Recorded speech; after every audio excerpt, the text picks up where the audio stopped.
পৃথিবীর সকল শিশু মৃত্যুর পর ইব্রাহিম আলাইহিসসালামের কাছে চলে যায়। এই বিষয়টি ইসলামী বিশ্বাসের একটি গুরুত্বপূর্ণ অংশ। মৃত্যুর সময় মালাইকা মাউত মৃত্যুর ফেরেশতা শিশুদের রুহু অত্যন্ত কোমলতার সাথে কবজ করেন। শিশুরা নিষ্পাপ বলে বিবেচিত হয়, তাই তাদের রুহু কবজ করার সময় কোনো কঠোরতা বা কষ্ট দেওয়া হয় না, বরং মালাইকা মাউত শিশুদের রুহু অত্যন্ত স্নেহ ও মমতার সাথে কবজ করেন।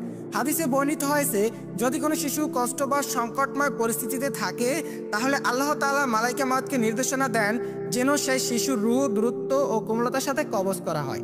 এর মাধ্যমে শিশুর কষ্ট লাঘব করা হয় এবং তার রুহ জান্নাতে চলে যায়। তারা বালেগ প্রাপ্তবয়স্ক হওয়ার আগে কোনো পাপ করে না এবং তাদের আমলে কোনো হিসাবও নেওয়া হয় না। কোরআন ও হাদিসে এ বিষয়ে স্পষ্টভাবে দিক নির্দেশনা রয়েছে। আল্লাহ তাআলা শিশুদেরকে নিষ্পাপ হিসাবে সৃষ্টি করেছেন এবং তারা বালেগ হওয়ার পরপরই পাপ পুণ্যের হিসাবের অধীনে হয়। শিশুদের মৃত্যুর পর তাদের রুহু সরাসরি জান্নাতে চলে যায়। হাদিসে বর্ণিত হয়েছে, শিশুরা হযরত ইব্রাহিম আলাইহিস সালামের হেফাজতে থাকে।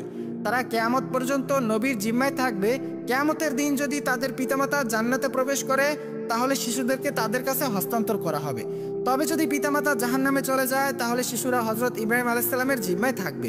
একটি গুরুত্বপূর্ণ প্রশ্ন হলো, যদি কোনো শিশু কাফের বা মুশরিক পরিবারে জন্মগ্রহণ করে এবং নাবালক অবস্থায় মারা যায় তাহলে তার পরিণতি কি হবে? ইসলামী বিশ্বাস অনুযায়ী শিশুরা জন্মগতভাবে তাওহীদের একত্ববাদের উপর জন্মগ্রহণ করে। তারা পৃথিবীতে আসার সময় এক এবং অদ্বিতীয় আল্লাহর ধারণা নিয়ে আসে। তবে পিতামাতা ও পরিবেশের প্রভাবে তারা পরে ভিন্ন পথে চলে যায়। হাদিসে বর্ণিত হয়েছে, নাবালক অবস্থায় মারা গেলে শিশুরা জান্নাতে যাবে, কারণ তারা জন্মগতভাবে তাওহীদের উপর ছিল। তারা সরাসরি হযরত ইব্রাহিম আলাইহিস সালামের জিম্মায় চলে যায় এবং জান্নাতে অবস্থান করে। কবরের জীবন ইসলামী বিশ্বাসের একটি গুরুত্বপূর্ণ অংশ। মৃত্যুর পর কবরে প্রত্যেক ব্যক্তিকে প্রশ্ন করা হবে এবং তার আমলের হিসাবও নেওয়া হবে। তবে শিশুদের ক্ষেত্রে এই প্রক্রিয়া কি হবে তা নিয়ে আলেমদের মধ্যে মতভেদ আছে।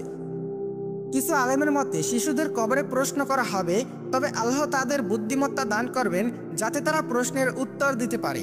অন্য আলেমদের মতে শিশুদেরকে কবরে প্রশ্ন করা হবে না, কারণ তারা নিষ্পাপ।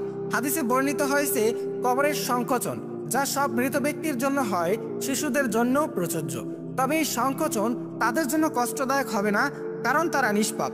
ইসলামী বিশ্বাস অনুযায়ী নিষ্পাপ শিশুরা কিয়ামতের দিন তাদের পিতামাতার জন্য সুপারিশ করবে।